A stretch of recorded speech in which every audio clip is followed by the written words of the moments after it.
રક્તદાન એ મહાદાન છે. આ સૂત્રને ભાવનગરમાં વહેતું કર્યું છે સ્વર્ગસ્થ માનભાઈ ભટ્ટે, અને એના કારણે આજે સમગ્ર ભાવનગર છે એ ગુજરાત અને દેશમાં રક્તદાનનું જે કાર્ય ચાલી રહ્યું છે એમાં અગ્રેસર રહ્યું છે. ભાવનગરની આપણે વાત કરવી છે. સ્વામિનારાયણ ગુરુકુળ સંસ્થા ખાતે પુરાણી સ્વામીજી હતા, એમની પુણ્યતિથિ નિમિત્તે આજે મહા રક્તદાન કેમ્પનું આયોજન થયું છે. આપણી સાથે સંતો જોડાયા છે, કાર્યકરો જોડાયા છે. આપણે તેમની સાથે વાતો કરવાના છીએ. સ્વામીજી, સૌથી પહેલી વાત, આજે જે રક્તદાન કેમ્પ છે એનું કારણ શું? આ સંસ્થાના સંસ્થાપક અમારા ગુરુજી પૂજ્ય પુરાણી સ્વામી નારાયણ પ્રિયદાસજીની પુણ્ય સ્મૃતિથી આ રક્તદાન મહા કેમ્પનું આયોજન થઈ રહ્યું છે. અને ખાસ કરીને અમને આનંદ એ વાતનો છે કે આ રક્તદાનની અંદર અમારા વાલીઓ, અમારા શિક્ષકો, અમે બધાએ સંતો અને અધિકારીઓ, સપોઝ માનો કે ડીઈઓ, ડીપીઓ, કલેક્ટર સાહેબ, એ બધા જ અધિકારીઓ સહિત આ રક્તદાનની અંદર પોતે રક્તદાન કરી રહ્યા છે. એટલે એમ થાય કે આ સમાજ માટે લોકો ખડે પગે ઊભા છે.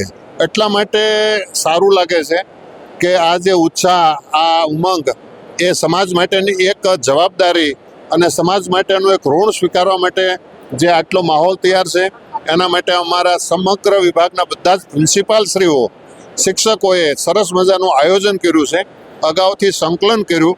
અને આજે આ કેમ્પ યોજાઈ રહ્યો છે. થોડુંક વરસાદી આબોહવા અને વાતાવરણ હોવા છતાં પણ આજે અમે જે રીતે દર વર્ષે ક્રમશઃ આગળ વધી રહ્યા છીએ, તો લગભગ આ વખતે પણ અમને 3000 બોટલ રક્તદાન એકત્રિત થશે એવું અનુમાન છે. એક સાથે અત્યારે ભાવનગરની અંદર 3 જગ્યાએ રક્તદાન થઈ રહ્યું છે.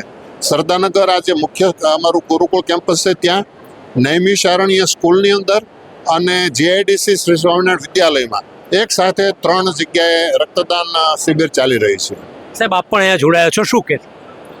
સ્વામિનારાયણ ગુરુકુળ દ્વારા ગુરુકુળના સ્થાપક પૂજ્ય પુરાણી સ્વામીની સ્મૃતિમાં આજે સ્વામિનારાયણ ગુરુકુળ દ્વારા રક્તદાન કેમ્પનું આયોજન કરવામાં આવ્યું છે. લગભગ છેલ્લા 14 વર્ષથી નિયમિતપણે આ કેમ્પનું આયોજન થાય છે. ગયા વર્ષે લગભગ 2700 બોટલ જેટલા રક્ત એકત્રિત કરવામાં આવ્યું હતું. આજે પણ વાલીઓ, વિદ્યાર્થીઓના વાલીઓ, અધિકારીઓ, શુભેચ્છકો દ્વારા ખૂબ મોટી સંખ્યામાં બ્લડ ડોનેશન માટે ઉપસ્થિત રહ્યા છે. તમામને ખૂબ ખૂબ શુભેચ્છાઓ પાઠવું છું. પૂજ્ય કેપી સ્વામીની પ્રેરણાથી આ મેગા બ્લડ ડોનેશન કેમ્પ છે એની ખૂબ ભવ્ય સફળતા માટે શુભેચ્છા પાઠવું છું. મહેન્દ્રભાઈ, ખાસ કરીને જે પ્રકારે રક્તદાતાઓ આવ્યા છે એમના માટે કેવા કેવા પ્રકારની વ્યવસ્થાઓ છે, શું છે? સંચાલક કેપી સ્વામીજીના માર્ગદર્શન તળે એ આનંદ છે કે આ સંસ્થા રાષ્ટ્રીય ધાર્મિક તહેવારોની ઉજવણી શિક્ષણ સાથે કરી રહી છે. પણ સ્વામીજીનો એક ધ્યેય મંત્ર છે કે ગુરુજીની પુણ્ય સ્મૃતિ નિમિત્તે સામાજિક સેવાનો ઉત્સાહ છે એ આપણા થકી લોકોમાં જોડાય. અને ગુરુજીની આ પુણ્ય સ્મૃતિ નિમિત્તે આ 12મો બ્લડ ડોનેશન કેમ્પ છે. ભૂતપૂર્વ વિદ્યાર્થીઓ, અમારા તમામ સંકુલના વાલીઓ, તમામ ઉદ્યોગપતિઓ, ભાવનગરના પ્રતિષ્ઠિત લોકો અને નાનામાં નાનો વ્યક્તિ આ કેમ્પમાં જોડાયો છે. પ્રકાશ એ ઉજળી દિશા બતાવે અને સામાજિક સેવા છે એ જ્યારે કોઈ કેન્દ્ર બિંદુ તરીકે પ્રસ્થાપિત થશે તો લોકોની ચાહના વધશે અને દીવાથી દીવો પ્રગટે. કારણ કે આ સામાજિક પ્રેરણા બળ છે.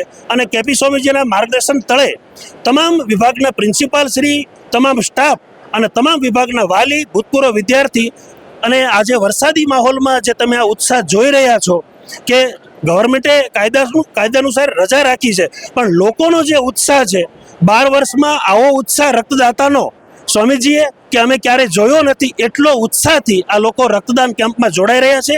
પૂજ્ય કેપી સ્વામીજી વતી તમામ રક્તદાતાઓને હું ખૂબ ખૂબ શુભકામના પાઠવું છું. દર્શક મિત્રો, તાજેતરમાં જ ગુરુ પૂર્ણિમાનો મહોત્સવ ગયો છે. સામાન્ય રીતે આશ્રમો હોય, મંદિરો હોય, ત્યાં ગુરુની પૂજા થતી હોય છે, પરંતુ ભાવનગર સ્વામિનારાયણ ગુરુકુળ સંસ્થા વર્ષોથી એક ચીલો ચાતર્યો છે અને કેપી સ્વામીના માર્ગદર્શન ગુરુજીની પુણ્યતિથિ નિમિત્તે રક્તદાન કેમ્પ યોજવામાં આવે છે. અને માનવ સેવા એ જ પ્રભુ સેવાના સૂત્રને અહીં સાર્થક થતું જણાય છે.